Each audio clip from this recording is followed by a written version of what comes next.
ערב טוב, אנחנו היום בספירת העומר, ביום ה-26 לעומר, ואנחנו היום במידת ההוד שבנצח. כמו תמיד, אנחנו משלבים את מידת הנצח וההוד כמו שתי רגליים. שתי רגליים שמובילות לתנועה, להליכה מתמדת. תמיד הנצח וההוד ישלימו אחד את השני.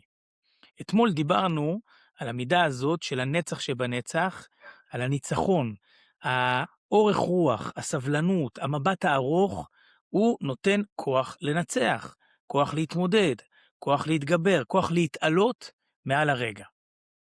אבל תתארו לכם מצויות שיכולות לחזור ביום יום שלנו, שאנחנו לא מצליחים לנצח משהו, שאנחנו נמצאים בתוך מקום, או בתוך סיטואציה, בתוך התמודדות, שרצינו משהו, והוא לא הצליח.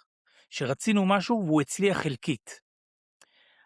נצח שבנצח אומר, כן, אפשר לנצח, אפשר להתגבר, אפשר בגלל הנצח, בגלל האורך, יש לנו סבלנות ואנחנו ננצח. אבל יש גם צד משלים. תודעת הנצח, תודעת האורך, היא לא מצריכה ומאלצת אותנו לגרום לזה שהניצחונות יהיו מיד, ולא רק מכריחה אותנו או מצריכה אותנו באמת לפעול בכוח כדי לנצח, אלא לפעמים בהרפיה של הודיה. להודות. בגלל שיש לי תודעת נצח, אז בתוך הנצח יש גם חלק, יש גם נקודה קטנה.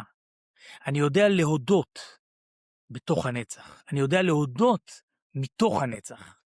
להודות מתוך הנצח, כמו תמיד, להודות על הטוב ולהודות על האמת.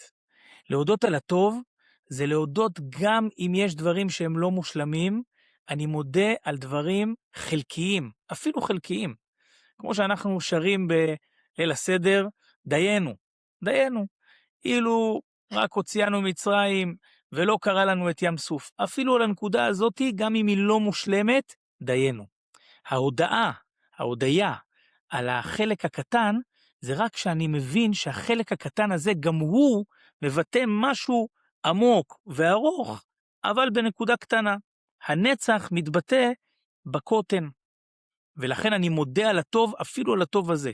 אני מודה עליו, מסתפק בו. וגם להודות על האמת.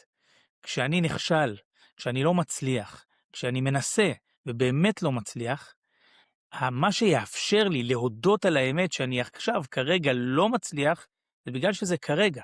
זה לא הנצח, זה לא נצחי.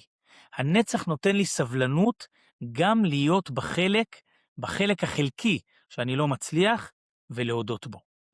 ערב טוב ובשורות טובות לכולם.